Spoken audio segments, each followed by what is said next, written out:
నమస్కారం. ఘంటారావానికి స్వాగతం. ముందుగా ప్రధానాంశాలు. అయోధ్య రామమందిర నిర్మాణం తాత్కాలికంగా నిలిపివేత. సరిహద్దుల్లో ఉద్రిక్తతల నేపథ్యంలో ట్రస్ట్ నిర్ణయం.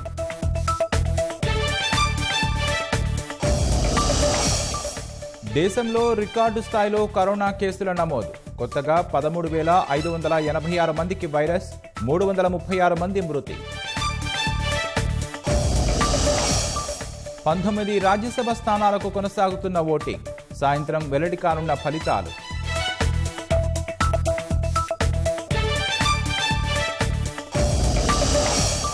నికర రుణరహిత సంస్థగా రిలయన్స్ ఇండస్ట్రీస్ 2021 మార్చి కంటే ముందే మాట నిలబెట్టుకున్న ముఖేష్.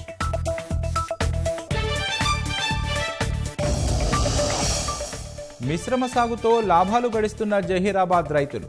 ఒక్కో సీజన్కు 20 రకాల పంటలు పండిస్తూ అవార్డులు.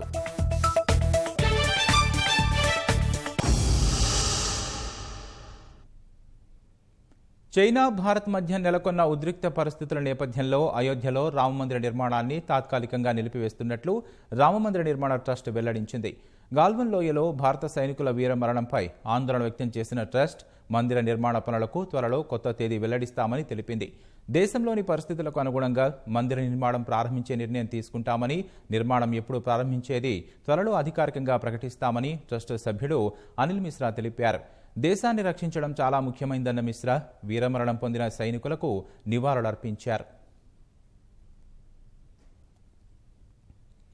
చైనా సైన్యంతో గల్వాన్ లోయలో జరిగిన ఘర్షణలో అమరులైన భారత సైనికుల మరణంపై అమెరికా తొలిసారి అధికారికంగా స్పందించింది. చైనాతో జరిగిన ఘర్షణలో ప్రాణాలు కోల్పోయిన భారత సైనికుల కుటుంబాలకు అమెరికా విదేశాంగ మంత్రి మైక్ పాంపియో ప్రగాఢ సానుభూతి తెలిపారు. సైనికుల త్యాగాలను సమాజం ఎప్పటికీ మర్చిపోదని, క్షతగాత్రులు త్వరగా కోలుకోవాలని పాంపియో ట్వీట్ చేశారు. ఇటు భారత్పై చైనా చేస్తున్న కుయుక్తులను అమెరికా ఎండగట్టింది. ప్రపంచమంతా కోవిడ్పై దృష్టి సారించిందని భావించిన చైనా ఇలాంటి దుస్సాహసాలకు పాల్పడుతోందని విమర్శించింది. భారత సరిహద్దుల్లో చైనా కుట్రలను అధ్యక్షుడు ట్రంప్ ప్రభుత్వం నిశితంగా గమనిస్తోందని అమెరికా విదేశాంగ శాఖ ఉన్నతాధికారి డేవిడ్ స్టిల్వెల్ మరోసారి పునరుద్ఘాటించారు. గతంలో డోక్లాంలోనూ డ్రాగన్ ఇదే తరహా కుయుక్తులకు ఒడిగట్టిందని ఆయన గుర్తు చేశారు. చైనాకు చెందిన పీపుల్స్ లిబరేషన్ ఆర్మీ వివాదాస్పద ప్రాంతంలో చాలా లోపలికి చొచ్చుకు వెళ్లిందని స్పష్టం చేశారు.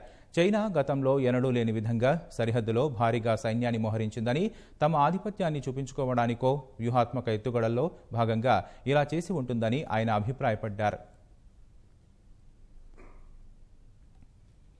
జమ్మూ కశ్మీర్లో భద్రతా దళాలకు భారీ విజయం లభించింది. షోపియాన్, పుల్వామా జిల్లాల్లో జరిగిన వేర్వేరు ఎన్కౌంటర్లలో 8 మంది ఉగ్రవాదులను భద్రతా దళాలు మట్టుబెట్టాయి.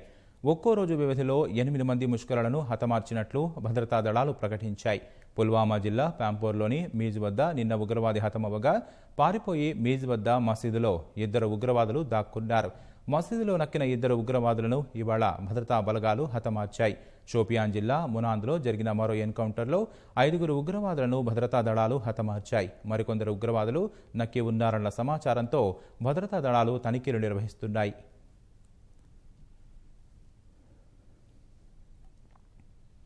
దేశవ్యాప్తంగా 19 రాజ్యసభ స్థానాలకు ఎన్నికల పోలింగ్ ప్రారంభమైంది. సాయంత్రం 4 గంటల వరకు రాజ్యసభ ఎన్నికల పోలింగ్ ప్రక్రియ కొనసాగనుంది. పోలింగ్ అనంతరం సాయంత్రం రాజ్యసభ ఎన్నికల ఫలితాలను ప్రకటిస్తారు.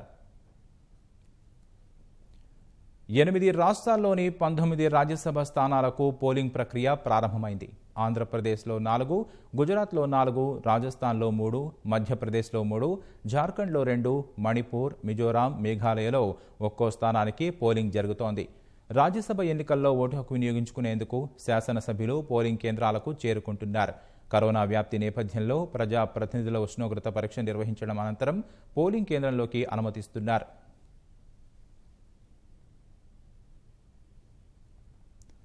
మధ్యప్రదేశ్లో 3 రాజ్యసభ స్థానాలకు పోలింగ్ ప్రారంభమైంది.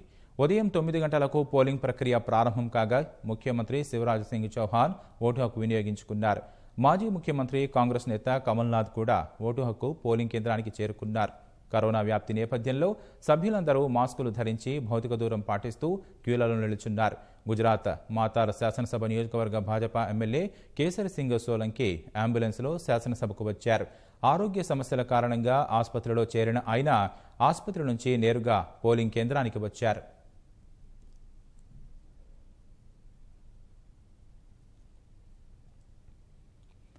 హైదరాబాద్లో ట్రాఫిక్ ఇక్కట్లను తీర్చేందుకు జీహెచ్ఎంసీ ప్రత్యేక చర్యలు చేపడుతోంది.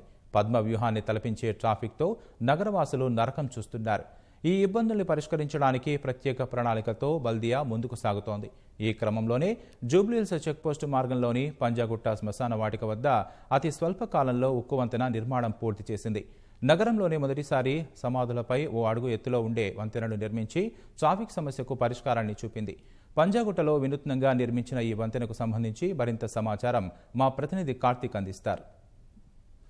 హైదరాబాద్ నగరంలో ఎస్ఆర్డిపి ఫలాలు ఒక్కొక్కటిగా అందుబాటులోకి వస్తున్నాయి. ఇప్పటికే హైదరాబాద్ ప్రధాన ఏరియాలో ఏదైతే ఎల్బీనగర్ కానివ్వండి, అట్లాగే గచ్చిబౌలి ఏరియాలో ఎస్ఆర్డిపి కింద ఏర్పాటు చేసిన ఫ్లైఓవర్లు, అండర్ పాస్లన్నీ కూడా అందుబాటులోకి వచ్చాయి. ఈ రోజు పంజాగుట్టలో ఎప్పుడు ట్రాఫిక్ రద్దీతో ఉండే పంజాగుట్ట దగ్గర స్టీల్ బ్రిడ్జి ఏర్పాటు చేశారు. ఆ స్టీల్ బ్రిడ్జిని మంత్రులు మహమూద్ అలీ అట్లాగే తలసాని శ్రీనివాస్ యాదవ్ కాసేపటి క్రితమే ప్రారంభించారు. 2 లైన్ల ఫ్లైఓవర్ ఇది స్టీల్ బ్రిడ్జి, 2 లైన్ల ఫ్లైఓవర్. కేవలం 100 మీటర్లు మాత్రమే ఈ ఫ్లైఓవర్ ఉంటుంది. ఈ ఫ్లైఓవర్ అంటే మనం కేవలం 100 మీటర్లు మాత్రమే ఉంటుంది. మొత్తం స్టీల్ బ్రిడ్జి సింగిల్ స్పామ్ లో ఉంటుంది. ఎందుకంటే కింద సమాధులు ఉన్నాయి కాబట్టి ఆ సమాధులు తీయకుండా వాటి పైనుంచి స్టీల్ బ్రిడ్జిని ఏర్పాటు చేశారు. మీద రోడ్డు ఉన్నప్పటికీ 2 సైడ్స్ 2 సైడ్లా కూడా ఇనుప స్టీల్ ని ఏర్పాటు చేశారు. ఇవే మొత్తం ఈ బ్రిడ్జిని మొత్తం కూడా స్ట్రెంత్ అంటే బ్రిడ్జిని ఆపుతుంటాయి. కింద స్టార్టింగ్ లో ఒక పిల్లర్ ఉంటుంది, అట్లాగే మధ్యలో ఎండింగ్ లో మరొక పిల్లర్ ఉంటుంది. ఎప్పుడైనా ఈ ప్రాంతం అంతా కూడా ఎప్పుడు రద్దీ ఉంటుంది. జూబ్లీ హిల్స్ నుంచి వచ్చే వాహనాలు, బంజారా హిల్స్ నుంచి వచ్చే వాహనాలు ఇక్కడ వరకు చాలా పీస్ఫుల్ గా ఉంటుంది. కానీ ఇక్కడ చాలా గంటలు ఒక హాఫ్ అన్ అవర్ వర్షం పడిన సమయంలో కానివచ్చు, అట్లాగే సాయంత్రం సమయంలో చాలా ఇబ్బందులు పడుతుంటారు. చాలా ట్రాఫిక్ జామ్ అవుతూ ఉంటుంది. సో ఈ జీహెచ్ఎంసీ అందులో భాగంగా ప్రత్యేకమైన ఏర్పాట్లు చేసింది. మొట్టమొదటిసారిగా హైదరాబాద్ లో ఈ స్టీల్ బ్రిడ్జిని నిర్మించింది. చాలా ఆనందం అయితే వ్యక్తం చేస్తున్నారు. మనం విజువల్స్ లో చూడొచ్చు. 2 రోల్లో నుంచి పైకి రావచ్చు. కేవలం ఇది 100 మీటర్లు మాత్రమే ఉంటుంది. మళ్ళీ ఫుట్పాత్ కూడా ఏర్పాటు చేశారు. ఎందుకంటే కాలినడకన వెళ్లే వారి కోసం ప్రత్యేకంగా ఫుట్పాత్ ను కూడా ఏర్పాటు చేసి కేవలం కొద్ది రోజుల్లోనే, అంటే సుమారు 3-4 నెలల్లోనే ఈ నిర్మాణాన్ని మొత్తం కూడా ఆ లాక్డౌన్ సమయంలో చాలా వేగంగా పనులు జరిగాయని చెప్పుకోవచ్చు. ఎందుకంటే రోజుకు మళ్ళీ ట్రాఫిక్ మొదలైతే మళ్ళీ లాక్డౌన్ తీసేసినాక ముందే ట్రాఫిక్ ఇబ్బందులు అయితే అని దృష్టిలో పెట్టుకొని చాలా వేగంగా పనులు మొత్తం కూడా పూర్తి చేశారని చెప్పుకోవచ్చు. మొత్తం 6 కోట్లతో ఈ బ్రిడ్జిని మొత్తం 6 కోట్లతో నిర్మించారు. ఎందుకంటే ఈ అటు జూబ్లీ హిల్స్ నుంచి, బంజారా హిల్స్ నుంచి వచ్చే వాహనాలు పంజాగుట్ట, నాగార్జున సర్కిల్ వరకు ఇది వస్తుంటుంది. ఈ నాగార్జున సర్కిల్ వరకు దిగిన తర్వాత మళ్ళీ నాగార్జున సర్కిల్ పంజాగుట్ట బ్రిడ్జి ఎక్కితే మళ్ళీ బేగంపేట వరకు, ఇట్లా ఆ బేగంపేట నుంచి మళ్ళీ ముందుకెళ్లిన తర్వాత అక్కడ ఫ్లైఓవర్ ఎక్కితే సుమారుగా మన హెచ్పి హైదరాబాద్ పబ్లిక్ స్కూల్ వరకు. సో ఇట్లా ఎక్కడా కూడా ట్రాఫిక్ ఇబ్బందులు కావద్దు. ఎన్ని వాహనాలు వచ్చినా, ఎందుకంటే హైదరాబాద్ లో రోజుకు వాహనాలు సంఖ్య పెరుగుతుంటుంది కాబట్టి వాటికి ఇబ్బంది ఉండకూడదు అనే దృష్టిలో పెట్టుకుని ఎస్ఆర్డిపి కింద ఇప్పటికే హైదరాబాద్ నగరంలో చాలా ఫ్లైఓవర్లు ఓపెన్ చేశారు. చాలా అండర్ పాస్లు కూడా ఓపెన్ చేస్తున్నారు. మరికొద్ది రోజుల్లో ఇది ఇప్పుడు స్టీల్ బ్రిడ్జ్ ఓపెన్ అయింది. ఇంకా కొన్ని ఎల్బీనగర్ లో ఆల్రెడీ ఇంకా కొన్ని అండర్ పాస్లు, ఫ్లైఓవర్లు జరుగుతున్నాయి. అట్లాగే మిగతా ప్రాంతాల్లో ఎక్కడెక్కడైతే రద్దీ ఉంటుంది, గచ్చిబౌలి ప్రాంతంలో కావచ్చు, హైటెక్ సిటీ ప్రాంతంలో కావచ్చు, ఎక్కడెక్కడైతే రద్దీ ఉంటుందో ఆ రద్దీ ఉన్న ప్రదేశంలో మొత్తం ట్రాఫిక్ ఇబ్బందులు కలదు. ఫర్దర్ గా అంటే రానున్న సంవత్సరాల్లో ఇంకా ముందు చూపు ఆలోచించి ఎన్ని వాహనాలు ప్రయాణిస్తాయి దానికి అనుగుణంగానైతే బ్రిడ్జిలు కానీ అండర్ పాస్లు అయితే నిర్మిస్తున్నారు. దీంతో అయితే కొంచెం వరకు హైదరాబాద్ నగరంలో కొంచెం ట్రాఫిక్ అయితే ఇబ్బందులు తప్పే అవకాశం అయితే స్పష్టంగా కనిపిస్తుంది. కొన్ని రమణ మహేష్తో కార్తిక్, ఈటీవీ న్యూస్, హైదరాబాద్. మహబూబ్ నగర్ జిల్లా జడ్చర్లలోని జాతీయ రహదారిపై నిర్మిస్తున్న వంతెన పనుల్లో తీవ్ర జాప్యం జరుగుతోంది. కరోనా ప్రభావంతో వలస కార్మికులు స్వస్థలాలకు వెళ్లిపోయారు. కార్మికుల కొరత వల్ల పనులు నిలిచిపోయాయి. మధ్యలోనే ఆగిన వంతెన పనులతో వాహనదారులు తీవ్ర ఇబ్బందులు ఎదుర్కొంటున్నారు. ట్రాఫిక్ సమస్య ఉత్పన్నమవుతోందని చెబుతున్నారు. సుమారు 20 కోట్ల వ్యయంతో జిఎంఆర్ సంస్థ నిర్మాణ పనులు చేపట్టగా ఇప్పటికే దాదాపు 70% పనులు పూర్తయ్యాయి. మిగతా పనులు ఆలస్యమవుతున్నాయి. వలస కూలీలు లేకపోవడంతో పనుల్లో జాప్యం జరుగుతోందని, ప్రత్యామ్నాయ ఏర్పాట్లు చేస్తున్నామని అధికారులు తెలిపారు.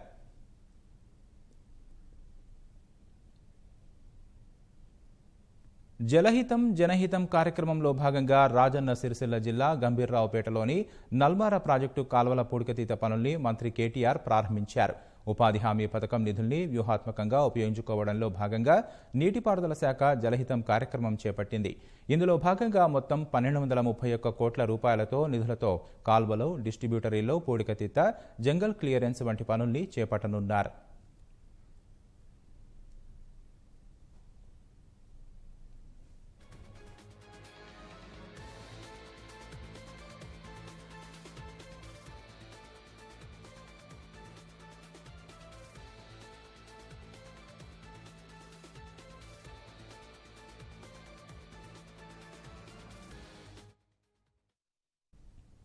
సీనియర్ ఐఏఎస్ అధికారి ఆర్థికవేత్త బీపీ విఠల్ కన్నుమూశారు. ఉమ్మడి ఆంధ్రప్రదేశ్లో ఆర్థిక ప్రణాళిక శాఖ కార్యదర్శిగా సుదీర్ఘకాలం పనిచేసిన విఠల్ ఐఎంఎఫ్కు సలహాదారుగా 10వ ఆర్థిక సంఘం సభ్యునిగా బాధ్యతలు నిర్వర్తించారు.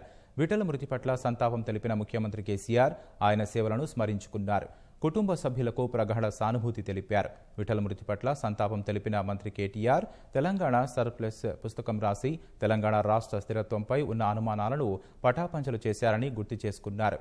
బీపీ విఠల్ కుమారుడు సంజయ్ బారు ప్రధానమంత్రి మీడియా సలహాదారుగా పనిచేశారు. విఠల్ మృతి పట్ల రాష్ట్ర ఐఏఎస్ అధికారుల సంఘం అధ్యక్షుడు బీపీ ఆచార్య సంతాపం తెలిపారు. గొప్ప అధికారిని కోల్పోయామని అన్నారు.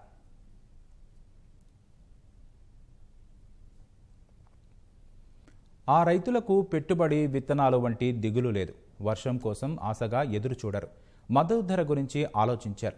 ప్రతి రైతు కనీసం 20 రకాల పంటలు సాగు చేస్తుంటారు.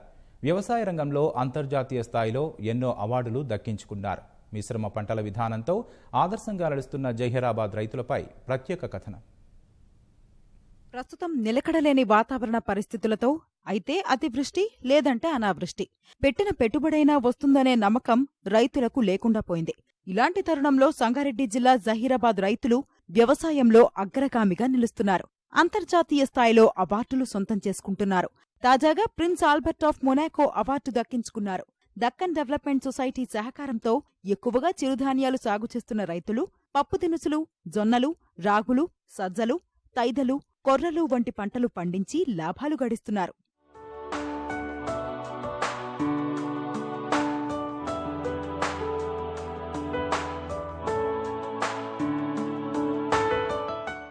సంగారెడ్డి జిల్లా జహీరాబాద్లో ఎక్కువగా ఎర్రరాతి, గరప నేలలు ఉంటాయి. అత్యల్ప వర్షపాతం నమోదయ్యేది కూడా ఇక్కడే. ఇలాంటి ప్రాంతంలో అనువైన పంటలను ఎంచుకుని రైతులు సాగు చేస్తున్నారు. మిశ్రమ విధానంలో పంటలు పండించి లాభాలు గడిస్తున్నారు. ఒక్కో సీజన్కి సుమారు 20 రకాల పంటలు సాగు చేస్తున్నారు. కొర్రలు, పెసర్లు, కందులు, శనగలు వంటివి ఎక్కువగా పండిస్తామంటున్న రైతులు వీటికి వర్షపాతం లేకపోయినా పెద్దగా నష్టం ఉండదని చెబుతున్నారు.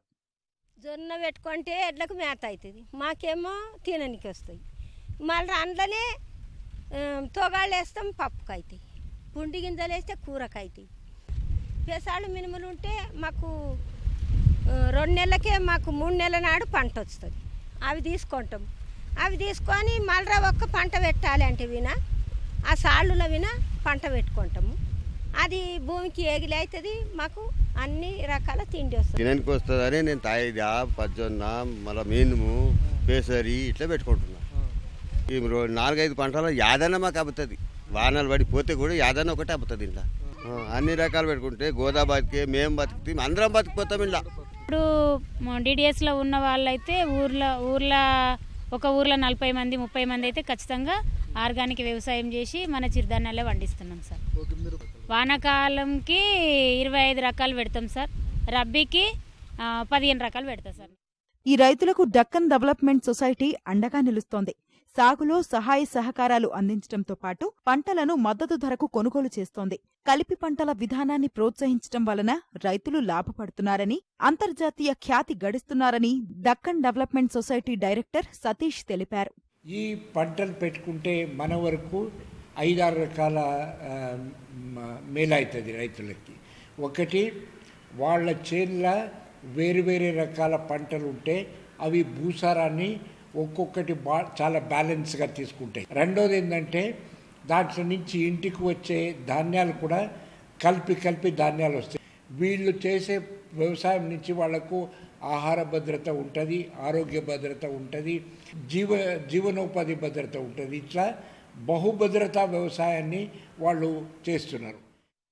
సేంద్రియ విధానంలో సాగు చేస్తుండటంతో రైతులు లాభపడుతున్నారు. సొంత విత్తనాలు, ఎరువులను వినియోగించడం వల్ల పెట్టుబడి భారం సైతం తగ్గుతోంది.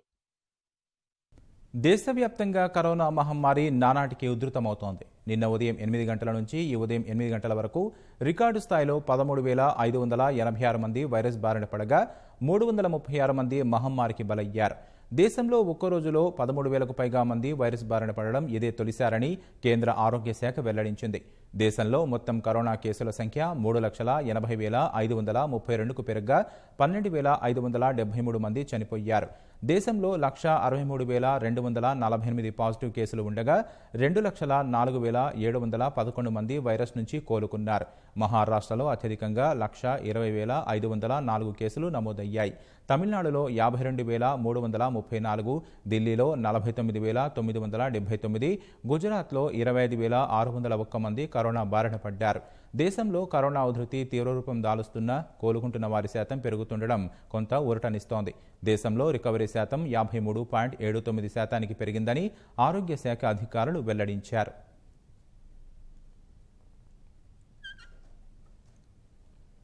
కరోనాకు ముందు కుదేలైన ఆటోమొబైల్ రంగం లాక్డౌన్ సడలింపుల తర్వాత పుంజుకుంటోంది. వైరస్ తీవ్రత రోజురోజుకు పెరుగుతున్న నేపథ్యంలో వ్యక్తిగత వాహనాల్లో ప్రయాణమే సురక్షితమని భావిస్తున్న ప్రజలు వాహనాల కొనుగోళ్లకు మొగ్గు చూపుతున్నారు. బ్యాంకుల రుణ సహాయం, మారటోరియం గడువు పెంపు సైతం వాహనాల కొనుగోళ్లకు ఊతమిస్తున్నాయి. రాష్ట్ర వ్యాప్తంగా లాక్డౌన్ సడలింపులతో ప్రజా రవాణా తిరిగి ప్రారంభమైంది. కానీ జనం మాత్రం అటువైపుగా ఎక్కువ ఆసక్తి కనబరచడం లేదు. వైరస్ భయంతో ప్రజా రవాణాకు దూరంగా ఉండటమే మేలని భావిస్తున్నారు. దీనికి బదులుగా వ్యక్తిగత వాహనాలు కొనుగోలుకు మొగ్గు చూపుతున్నారు. BS6 ప్రమాణాలతో వాహనాల ధరలు పెరిగినా లాక్డౌన్ కు ముందు పరిస్థితులతో పోలిస్తే అమ్మకాలు పెరిగాయి. గత నెల 12 నుంచి వాహనాల విక్రయాలు ప్రారంభం కాగా నెల రోజుల్లో ఏకంగా 50% పైగా లావాదేవీలు కొనసాగాయి. గతేడాది ఇదే సమయానికి 35% ఉన్న వాహనాల విక్రయాలు ఇప్పుడు ఏకంగా 70% మించిపోయాయి. ఇంట్లో పిల్లలు, వృద్ధుల సంక్షేమం దృష్ట్యా వ్యక్తిగత వాహనాలు కొనుగోలు చేస్తున్నామని వినియోగదారులు చెబుతున్నారు. కారు ఇప్పుడున్న పరిస్థితుల్లో ఈ వైరస్ ఇది పబ్లిక్ ట్రాన్స్పోర్ట్లో పోవడం వల్ల, ట్రైన్లో కానీ బస్సులో కానీ పబ్లిక్లో కూడా పెద్దవాళ్ళు చిన్న వాళ్ళని తీసుకెళ్ళడము రిస్క్ అనిపిస్తుందండి. రిస్క్తో కూడుకున్న ప్రాబ్లం అవుతుంది. కాబట్టి మనం ఓన్ కారు ఉంటే, చిన్నదో పెద్దదో కారు ఉంటే మనకు ఫ్యామిలీకి సేఫ్టీగా తీసుకురావడానికి, బయట తిరగడానికి ఈజీగా ఉంటుందని కారు చూద్దామని, ప్రిపేర్ చేద్దామని వచ్చాను. తీసుకోవాలనే ఆలోచనతో వచ్చాను.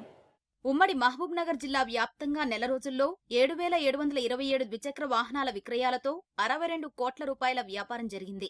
ఇదే సమయంలో 261 కార్లను వివిధ కంపెనీలు విక్రయించగా వాటి ద్వారా మరో 22 కోట్ల రూపాయల లావాదేవీలు జరిగాయి. రాష్ట్ర వ్యాప్తంగా అన్ని జిల్లాల్లోనూ ఇదే పరిస్థితి కొనసాగుతోందని వాహన షోరూంల యజమానులు చెబుతున్నారు.